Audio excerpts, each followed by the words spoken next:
अस्सलाम वालेकुम। पाकिस्तान टाइम के मुताबिक इस वक्त 5:07 शाम के हुए जाते हैं। फ्राइडे का दिन है और ये ट्रेड जो है वो मैंने इथेरियम की खोली 2474 के ऊपर और इस वक्त जो है वो इसके अंदर इतना प्रॉफिट हुआ है। दूसरी ट्रेड जो मैंने खोली है वो है पेपे के अंदर। सो पेपे के अंदर जो है वो इतने परसेंट अभी तक प्रॉफिट है और इसकी जो एंट्री प्राइस है वो मैंने 984 के ऊपर खोली है। सो इसके जो टारगेट्स हैं वो भी आपके साथ शेयर कर देती हूँ पेपे और कुछ और ऑल्ट कॉइन्स के बारे में भी बात करती चली हूँ कि जो बीटीसी ने इस वक्त प्राइस ब्रेक की है और इसके अंदर जो है वो इस वक्त क्या हो सकता है, इथेरियम में क्या हो सकता है। सो बीटीसी के साथ साथ आपके साथ इनके टारगेट्स और एक दो ऑल्ट कॉइन्स शेयर करती हूँ। कल इसने जो है वो न्यूज़ की वजह से, न्यूज़ भी है, न्यूज़ रिएक्टिव मार्केट है जैसे मैंने हमेशा आपको बताया है। सो इसके अंदर जो है वो जेनेसिस ने सेल किए हैं बीटीसी और इथेरियम कल के दिन में अप्रूवल के लिए। सो इसके अंदर आप जाके देख सकते हैं कि क्या हुआ और इस बात की वजह से Genesis wins dispute with Gemini over ownership of Grayscale Bitcoin Trust shares.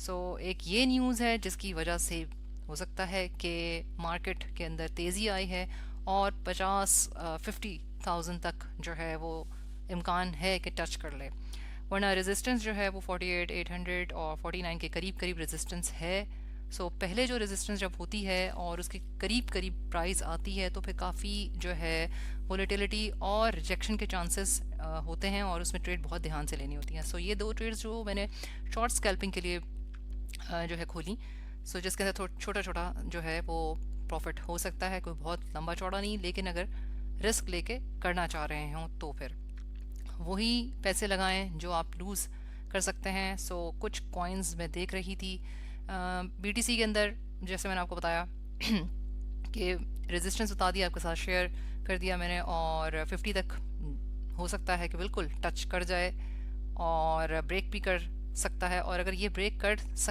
कर लिया इसने 50 को, तो इसके साथ साथ ऑल कॉइन्स जो हैं वो भी अच्छे खासी डेफिनेटली इसके साथ जाएंगे। इथेरियम इसी को फॉलो कर रहा है जैसे आपको पता है।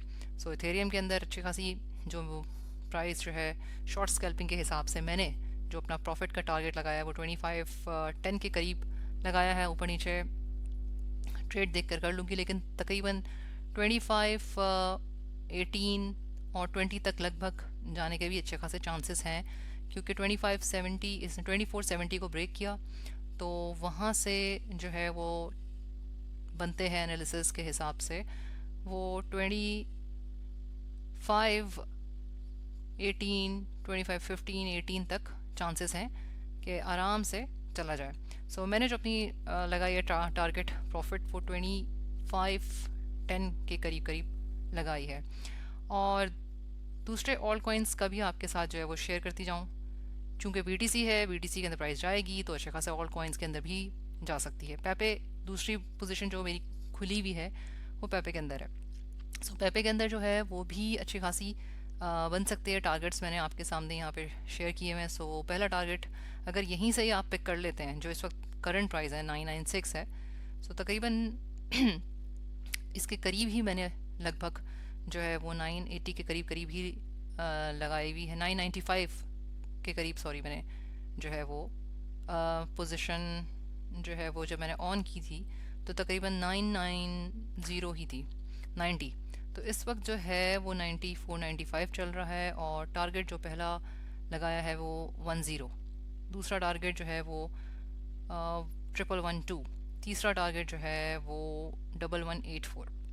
इससे हाई भी जा सकता है डिपेंडिंग कि बीटीसी ने अगर जो है इसके अंदर जो है वो रेजिस्टेंस को भी कवर किया तो फिर डेफिनेटली उसके साथ साथ ऑल कॉइन्स उतने ही परसेंट है।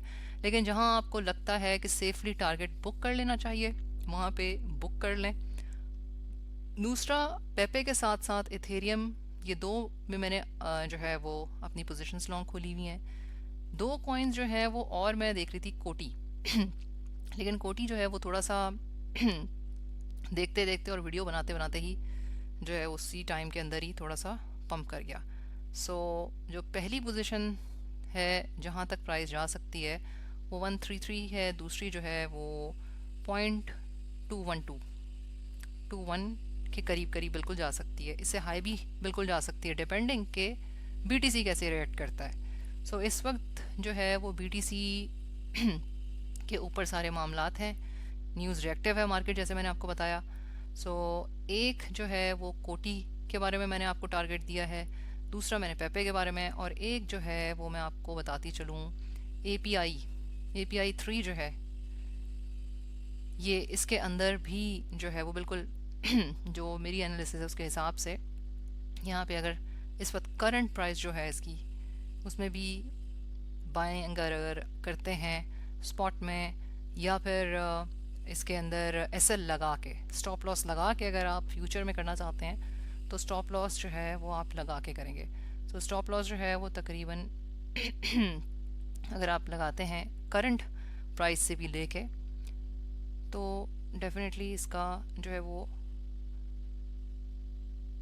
2.01 तक लगाएं, और यहाँ से आपको जो है वो पहला टारगेट 4.2 का है, फिर दूसरा 5.3 और 5.9 आराम से यहाँ तक जाने के बिल्कुल टारगेट्स हैं। जो पहला टारगेट है वहाँ पे बुक कर लें कुछ प्रॉफिट, थोड़ा बहुत ऊपर जाता है तो सेकंड टारगेट आपको बताया 5.3 5.2 तक बुक कर लें। प्रॉफिट जो है वो जल्दी बुक अगर आप कर लेते हैं, बेशक प्राइस ऊपर भी निकल जाए लेकिन ये नहीं आपको अफसोस होगा कि भाई कुछ प्रॉफिट नहीं लिया, और बेशक ये हुआ कि भाई उस ज़्यादा प्रॉफिट के चक्कर में जो है वो प्राइस भी नीचे आ जाती है कभी कभी, और वो उल्टा प्रॉफिट के बजाय लॉस में चली जाती है और फिर लॉस में बंद करनी पड़ती है ट्रेड। सो ये जो है वो मैंने आपके साथ अब तक क्विक अपडेट की है, और अपनी जो पोजीशंस मेरी ओपन मैंने की हैं इथेरियम के अंदर और पेपे में वो भी शो की है। बाकी कोटी जो है वो देखते देखते थोड़ा सा निकल गया है, लेकिन यहाँ तक फिर भी टारगेट्स हैं, और एपीआई 3 के अंदर जो है वो बिल्कुल ये बहुत अच्छा इसके अंदर जो है वो एनालिसिस है, और इसमें भी मैं अपनी पोजीशन जो है वो सोच रही हूँ कि खोल लूँ। सो ये टारगेट्स हैं, आप अपनी रिसर्च के हिसाब से अगर आपको समझ में आती है तो इनके अंदर वो पैसे इन्वेस्ट करें जो आप जो है रेडी टू लूज़ हैं।